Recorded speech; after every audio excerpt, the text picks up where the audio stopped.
उत्तर प्रदेश में संविधान का शपथ लेकर किस तरह संविधान का धज्जियां उड़ाने का काम कर रही योगी सरकार, ये भूल गई है कि सत्ता किसी के बाप की जागीर नहीं, सत्ता आता जाता रहता है। और आई लव मोहम्मद बोलने पर किस तरह मुसलमानों को गिरफ्तार किया जा रहा है, फर्जी एफआईआर लगाकर जेल भेजा जा रहा है। वहीं मकबरा पर चढ़कर तोड़ने वाले आरएसएस, हिंदू वाहिनी और बजरंग दल के गुंडों ने किस तरह तोड़फोड़ किया गया था, उस पर कोई कार्रवाई नहीं किया गया। अब आइए यूपी की पुलिस किस तरह प्रेस करके किस तरह मक्खन लगा रही है, आइए के संबंध में जैसा कि आप अवगत हैं कि जुमे की नमाज के बाद कुछ जगहों पे अलग अलग थाना क्षेत्रों में पुलिस और प्रशासन की जो ड्यूटियां लगी हुई थी, वहां पे कुछ लोगों के द्वारा हिंसक प्रदर्शन किया गया, जिसके संबंध में कल हम लोगों ने बताया था कि हम कठोर विधिक कार्रवाई सुनिश्चित करेंगे।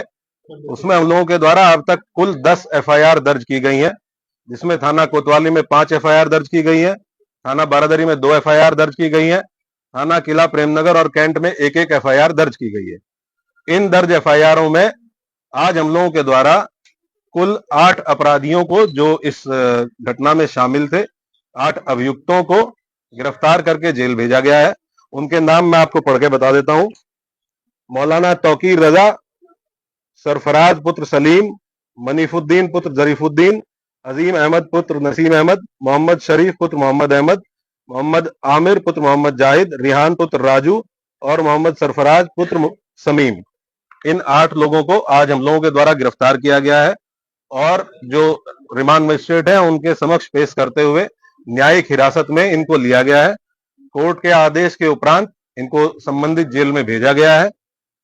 टोटल जो 10 एफआईआर दर्ज हुई है, उसमें जो प्रमुख एफआईआर है थाना कोतवाली की, इसके बारे में मैं आपको बता देता हूं। एफआईआर नंबर 489/25, जिसमें भारतीय न्याय संहिता की धारा 109(1), 109(2), 118(2), 121(2), 189(5), 191(2), 195(1), 196(1), 196(2), धारा 223, 310(2), 324(5), 324(6), 61(2), धारा 62, आपराधिक कानून संशोधन अधिनियम धारा 7, सार्वजनिक संपत्ति नुकसान निवारण अधिनियम धारा 3 और सार्वजनिक संपत्ति नुकसान निवारण अधिनियम धारा 4।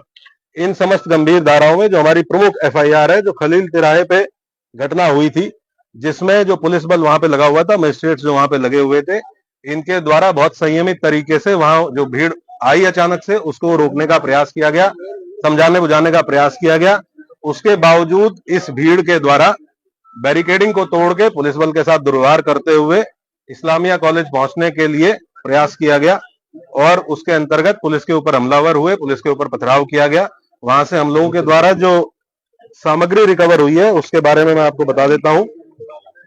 ईंट पत्थर के टुकड़े भारी मात्रा में रिकवर किए गए हैं, चप्पल जूते भारी मात्रा में, पुलिस के टूटे हुए बैरिकेड रिकवर किए गए हैं। वहां से कुछ ब्लेड्स, खोखा कारतूस 12 बोर और 315 बोर के, जो संभवतः फायरिंग में यूज होंगे, वो रिकवर किए गए हैं। जिंदा कारतूस रिकवर किए गए हैं।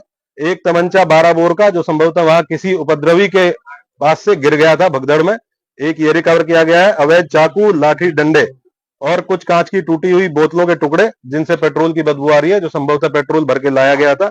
ये सारी चीजें वहां से, जो घटनास्थल था खलील तिराहे का, वहां से बरामद की गई है।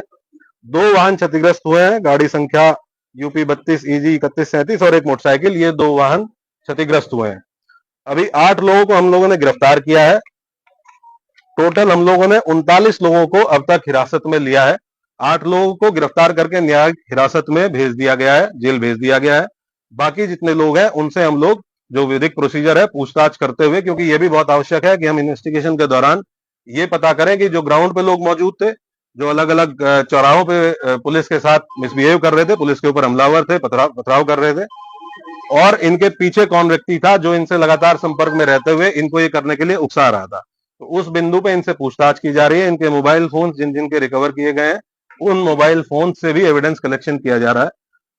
हम लोग लगातार ये सुनिश्चित करेंगे कि जो भी अभियुक्त इस घटना में शामिल थे, इन 10 एफआईआर में जो भी अभियुक्त शामिल थे, उन सभी की पहचान सीसीटीवी फुटेज के माध्यम से, जो हमारा मैनुअल इंटेलिजेंस होता है उसके माध्यम से, टेक्निकल इंटेलिजेंस के माध्यम से, और जो हमारे अभिसूचना विभाग है उसके माध्यम से हम लोग एकत्र करेंगे। और जितने भी लोग शामिल थे प्रत्यक्ष या अप्रत्यक्ष रूप से, उनकी गिरफ्तारी और उनके विरुद्ध कठोर कार्रवाई, जैसा कि माननीय मुख्यमंत्री जी और शासन की मंशा है। अपराध के विरुद्ध जीरो टॉलरेंस, कानून व्यवस्था की स्थिति एकदम दुरुस्त रहे, उसको कोई किसी भी प्रकार से बिगाड़ ना पाए, और बिगाड़ने वालों के विरुद्ध जीरो टॉलरेंस, इस पे हम लोग कार्रवाई सुनिश्चित करेंगे।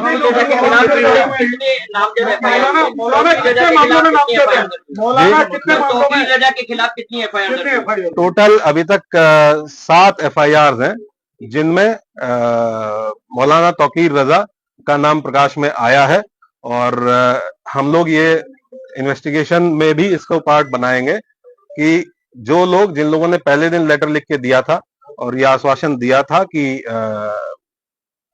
कोई भी भीड़ इस्लामिया की तरफ नहीं आएगी, लोग शांतिपूर्ण तरीके से नमाज पढ़ के और वापस जाएंगे, उसके बाद उन्हीं लोगों ने उसको रात में 2 घंटे बाद अपने ग्रुप पे ये कह के उसको खारिज किया कि ये फर्जी हस्ताक्षर है, जबकि वो हस्ताक्षर उन्हीं 3 लोगों के थे जिन लोगों ने उस पर हस्ताक्षर किए हुए थे। तो इन्वेस्टिगेशन में अब तक क्या शामिल निकल के सामने आया है, और क्या बाहर के लोग भी बरेली में जो हिंसा हुई है उसमें शामिल? ये डेफिनेटली, क्योंकि ये लगभग 7 दिन से इस चीज की अपील की गई थी और 7 दिन से लगातार पुलिस और प्रशासन के लोग, DM साहब और मेरे द्वारा लगातार संवाद स्थापित किया गया। हम लोग इस प्रयास में थे कि संवाद स्थापित करके उसके साथ साथ हम लोग निरोधात्मक कार्रवाई करके सुनिश्चित करेंगे और ये कन्वे करेंगे कि कोई भी ऐसा काम ना किया जाए, कोई भी ऐसा आयोजन ना किया जाए जो विधि विरुद्ध हो। इसके लिए सभी धर्म गुरुओं से संवाद स्थापित किया गया, जनप्रतिनिधियों से संवाद स्थापित किया गया, लेकिन उसके बावजूद भी जिन लोगों के द्वारा ये किया गया उनके विरुद्ध हम लोग कठोर कार्रवाई बिल्कुल इंश्योर करेंगे। जो भी लोग इसमें, ये तो ऑब्वियस सी बात है कि आजकल जो लोग व्हाट्सएप से इसमें संपर्क में थे, हमारी इन्वेस्टिगेशन के दौरान ये भी तथ्य प्रकाश में आए हैं कि कुछ बाहर के आपराधिक तत्व, इस जनपद से बाहर के कुछ आपराधिक तत्व इस जुलूस में शामिल हुए, इस आयोजन में शामिल हुए थे, जिनके द्वारा इस तरह की समस्या पैदा की गई। उनके बारे में भी हम अभी सूचना संकलन कर रहे हैं। ये भी ज्ञात हुआ है कि इसमें एक नदीम नाम का व्यक्ति ये लगातार फोन पे संपर्क में था और इससे व्हाट्सएप कॉल के माध्यम से लोगों की बात हो रही थी और इसके द्वारा भी वहां लोगों को उकसाया गया। हाँ, ये वही व्यक्ति है जिसके सिग्नेचर थे उस कागज पे जो पहले दिन अपील जारी की गई थी, और ये अभी फरार है। पुलिस की टीम है गिरफ्तार की। टोटल कितने लोग नामजद है, कितने अज्ञात जी, कितने अज्ञात हैं, कितने नामजद हैं?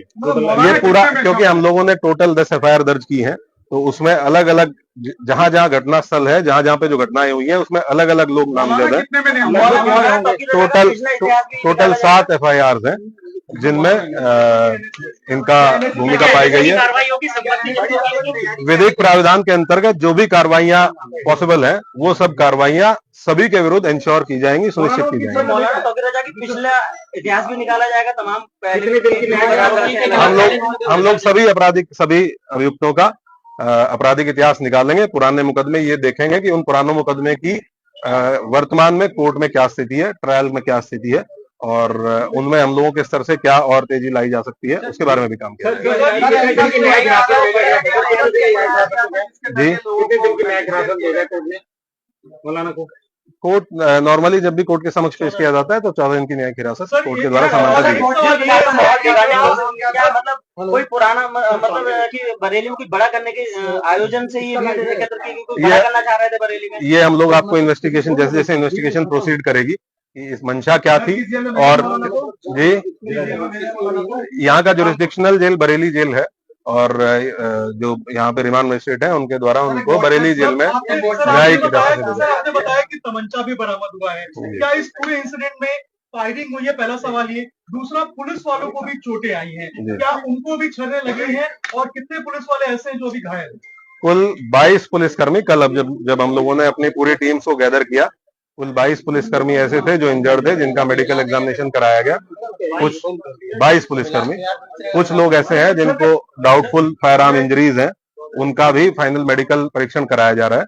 जब ये चीज हम लोगों के मेडिकल परीक्षण फाइनल हो जाएगा तो हम लोग आपको इसके बारे में अवगत कराएंगे, लेकिन ये डेफिनेट है कि इसमें अराजक तत्वों के द्वारा फायरिंग की गई। अलग अलग घटना स्थल पे अलग अलग थे, कुछ जगह पे 200-250 लोग अज्ञात में थे, कुछ जगह पे 300-350 लोगों की भीड़ थी। मान के चलिए लगभग 2,500-3,000 लोग ऐसे हैं जो अज्ञात में अलग अलग घटनास्थलों पे, जिनको हम लोग अभी चिन्हित करने का प्रयास करेंगे। जी, टोटल 22 पुलिसकर्मी घायल है, जिनका हम लोगों ने मेडिकल कराया। नहीं, पूरे घटना में।